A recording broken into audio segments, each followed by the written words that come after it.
పితృవాక్య పరిపాలన. పూర్వం కాశీనగరానికి సమీపాన ఒక గ్రామంలో జనార్దనుడని ఒక పేదరైతు ఉండేవాడు. అతనికి ఉన్నదల్లా ఒక ఇల్లు, ఒక కుంట పొలమును. అతనికి వరుసగా 7 పిల్లలు పుట్టుకొచ్చారు. కాని అందరూ ఆడపిల్లలే. జనార్దనుడు తన కుంట పొలంలోనే కష్టపడి పనిచేసి రకరకాల కూరలు పండించి తన పిల్లలందరినీ ఎంతో శ్రద్ధగా పెంచి పెద్దవాళ్లను చేశాడు. అతనికి ఒక్కటే దిగులు, తాను ముసలివాడయ్యే సమయానికి చేతికి అక్కరకు వచ్చేటందుకు కొడుకు లేడే అని. ఈ ఆడపిల్లలందరికీ కట్నాలు పోసి ఎలా పెళ్ళిళ్ళు చేయటమా అనీను. అయినా జనార్దనుడికి తన కుమార్తెలపైన ద్వేషమేమీ లేదు. తనకు ఉన్నంతలో అతను వారికి ఎలాంటి లోపమూ కలగనిచ్చేవాడు కాదు. ఆడపిల్లలు కూడా తండ్రితో పాటు మడిలో పనిచేసేవాళ్లు. ఒకసారి జనార్దనుడు తన మడిలో ఉల్లిగడ్డలు పండించి వాటిని అమ్మటానికి కాశీనగరం వెళ్ళాడు. నగర ద్వారం వద్దనే అతనికి విశ్వనాథుడనే బాల్య స్నేహితుడు తటస్థపడి జనార్దనుణ్ణి గుర్తించి, ఓరి, ఎంతకాలానికి కనిపించావు? ఏం చేస్తున్నావు? నేను వర్తకంలో సంపాదించి పెద్ద భవంతి కొన్నాను. నాకు 7 సంతానం. అందరూ మగపిల్లలే. నీకేపాటి సంతానం అని ప్రశ్నలు కురిపించాడు. నేను మడిదున్నుకు బతుకుతున్నాను. నాకు 7 పిల్లలు, 4 అబ్బాయిలు, 3 అమ్మాయిలును అని జనార్దనుడు తన బాల్యమిత్రుడితో అబద్ధం చెప్పాడు. తనకు ఒక్క కొడుకు లేడని చెప్పటానికి జనార్దనుడికి నామోషి అయింది. ఈ కాస్త అబద్ధం చెప్పినందువల్ల ఏం నష్టం రాబోయిందిలెమ్మనుకున్నాడు అతను. కాని ఈ మాట వినగానే విశ్వనాథుడు, భేష్, నాకొక ఉపకారం చేస్తావా? నా చిన్న కొడుకు ఈ మధ్య కాయిలా పడి కోలుకొట్టుకుంటున్నాడు. వాడికి తోడుగా ఉండటానికి నీ కొడుకుల్లో ఒకణ్ణి పంపుదు, నీకు పుణ్యం ఉంటుంది అన్నాడు. జనార్దనుడు అడకత్తెరలో చిక్కుకున్న పోకలాగా అయిపోయి, చూద్దాంలే అన్నాడు. చూడటం కాదు, తప్పక పంపు. మన మధ్యలాగే మన పిల్లల మధ్య స్నేహం కూడా ఏర్పడుతుంది అన్నాడు విశ్వనాథుడు. జనార్దనుడు నగరంలో తన పని ముగించుకొని ఇంటికి తిరిగి వస్తూ తన స్నేహితుడి కోరిక తీర్చటానికి ఉపాయమేదా అని ఆలోచిస్తుండగా తన ఆడపిల్లల్లో ఒక ఆమెకు మగవేషం వేసి పంపితే సమస్య తీరిపోతుందనిపించింది. అతను ఇంటికి వచ్చి తన కుమార్తెలను ఒక్కొక్కెమను పిలిచి జరిగిన సంగతి చెప్పి, అమ్మా, నువ్వు జుట్టు జులపాల కింద కత్తిరించుకుని మగదుస్తులు వేసుకుని 4 రోజులపాటు విశ్వనాథుడి కొడుకుకు తోడుగా ఉంటావా అని అడిగాడు. వరుసగా 6 ఆడపిల్లలు ఈ పనికి నిరాకరణ తెలిపారు. ఆడపిల్లలు జుట్టు కత్తిరించుకోవటం అశుభమన్నారు. మగవేషం వేసుకోవటం సిగ్గుచేటు అన్నారు.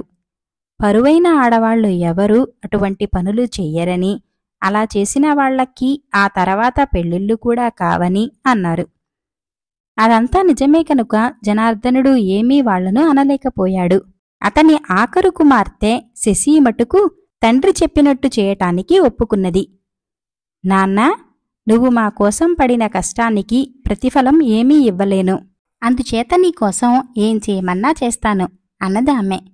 శశి తన జుట్టును మెడవరకు కత్తిరించుకుని మగదుస్తులు ధరించి చెప్పులు తొడుక్కుని చేతికర్ర పట్టుకుని కాశీనగరంలో ఉన్న విశ్వనాథుడి ఇంటికి వెళ్ళింది.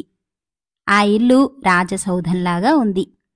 తన బాల్యమిత్రుడి కొడుకు తన మాట తీసేయకుండా వచ్చినందుకు విశ్వనాథుడు చాలా సంతోషించి శశిని తన ఆఖరు కొడుకైన సుదర్శనుడి వద్దకు పంపాడు. సుదర్శనుడు ఇప్పుడిప్పుడే కోలుకుంటున్నాడు. మగవేషంలో ఉన్నప్పటికీ శశిని చూస్తూనే అతను ఆమె ఆడదని అనుమానించాడు. ఆ అనుమానం ఆ రోజుకారోజు పెరగసాగింది. శశి అస్తమానం అతనికి ఏవేవో కబుర్లు చెప్పేది, సపర్యలు చేసేది. ఆమె దగ్గర ఉండటం మూలాన సుదర్శనుడికి ఉత్సాహం వచ్చి ఆరోగ్యం మరింత శీఘ్రంగా చేకూరింది.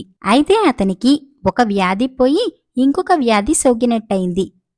ఎందుకంటే సుదర్శనుడు తన మిత్రుడు స్త్రీ అని తెలుసుకోవటమే కాక ఆ స్త్రీని ప్రేమించటం కూడా ప్రారంభించాడు. ఈ ప్రేమను తన మనస్సులోనే దాచుకుని అతను విచారంతో కుమిలిపోసాగాడు. సుదర్శనుడిలో కలిగిన ఈ మార్పు అతని తల్లి గమనించి, ఎందుకింత విచారంగా ఉంటున్నావు? నీకేం కావాలి అని అడిగింది. అమ్మా, జనార్దనుడి కొడుకునని చెప్పుకుంటూ నాతో స్నేహంగా ఉన్న మనిషి ఆడపిల్ల. నేనామెను ప్రేమిస్తున్నాను. మగవాడిలాగా తిరుగుతున్న ఆమెతో నా ప్రేమ ఎట్లా చెప్పుకునేది? ఏం చేయటానికి నాకు పాలుపోవటం లేదు. నువ్వే ఏదైనా మార్గం చెప్పు అన్నాడు సుదర్శనుడు. ఆ అమ్మాయి నిజంగా ఆడపిల్లే అయితే ఆ సంగతి సులువుగానే బయటపెట్టవచ్చు. నీ వెంట గుర్రం ఎక్కి వేటకు రమ్మని పిలు. పొగరబోతూ గుర్రాన్ని ఇచ్చావంటే ఆడదైతే ఎక్కదు, భయపడుతుంది. అలాగే విల్లు బాణాలు పట్టడానికి కూడా ఆడది భయపడుతుంది. నిజం తెలిసిపోతుంది. అప్పుడామె తాను ఆడదాన్నని ఒప్పేసుకుంటుంది అన్నది సుదర్శనుడి తల్లి. సుదర్శనుడు మరునాడు శశిని వేటకు పిలిచాడు. ఆమె సరేనన్నది. అతను ఆమెకు ఒక పొగరుగల గుర్రాన్ని ఇచ్చాడు. శశి దానిపైన ఎక్కటమే కాక క్షణంలో దాన్ని స్వాధీనంలోకి తెచ్చుకున్నది. తర్వాత ఇద్దరూ వేటకు వెళ్లారు. సుదర్శనుడి కన్నా శశినే రెట్టింపు బాగా వేటాడింది. ఇంటికి వస్తూనే సుదర్శనుడు తల్లికి జరిగినదంతా చెప్పాడు. నువ్వు పొరపడ్డావేమోరా నాయనా, అది నిజంగా మగపిల్లవాడేనేమో అన్నది తల్లి. కాదమ్మా, ఆడపిల్లే. ఇవాళ నాకు ఆమె మీద ప్రేమ రెట్టింపయింది. ఏం చెయ్యను అన్నాడు సుదర్శనుడు. ఆ అమ్మాయి దొరికిపోవటానికి అద్భుతమైన ఉపాయం చెబుతాను విను. రేపు ఆ పిల్లను నా నగలు చూడటానికి తీసుకురా. మిగిలినది నే చేస్తాను అన్నది సుదర్శనుడి తల్లి. మర్నాడు సుదర్శనుడు శశితో తన తల్లి వద్ద ఉండే నగలు సర్దటానికి తోడు రమ్మన్నాడు. ఇద్దరూ నగలు గదికి వచ్చారు. సుదర్శనుడు తల్లి నగల పెట్టెలన్నీ తెరిచి నగలు పైకి తీశాడు. ఆ రత్నాలు, ముత్యాలు, రకరకాల బంగారు ఆభరణాలు, వజ్రపు టుంగరాలు చూస్తుంటే శశికి మతిపోయినట్టయింది. ఎంతమంది రాజుల వద్ద కూడా అన్ని నగలుండవని ఆమె అనుకున్నది. ఇంతలో అవతల నుంచి తల్లి సుదర్శనుణ్ణి పిలిచింది. సుదర్శనుడు వెళ్ళిపోయాడు.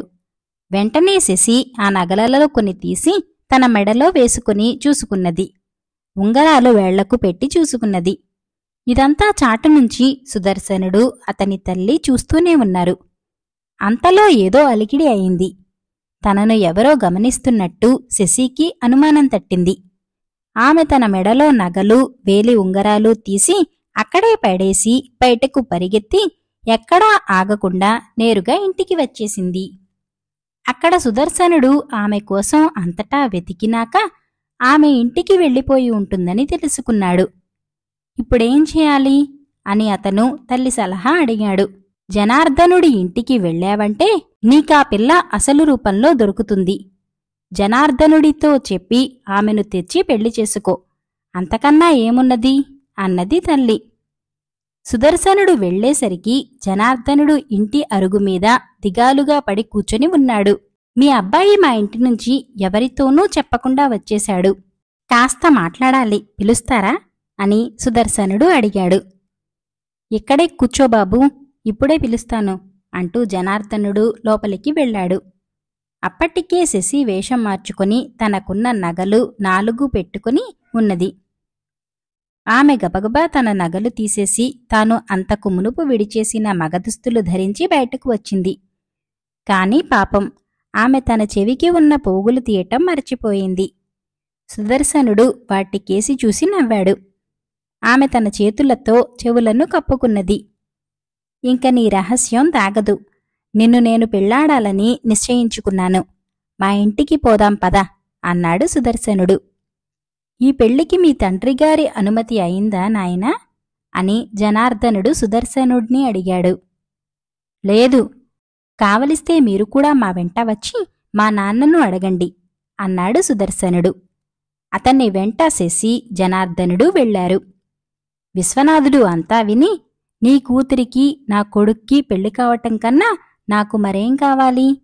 కాని నీ కొడుకును పంపమంటిని కదా, కూతుర్ని పంపావేమిటి అని జనార్దనుణ్ణి అడిగాడు.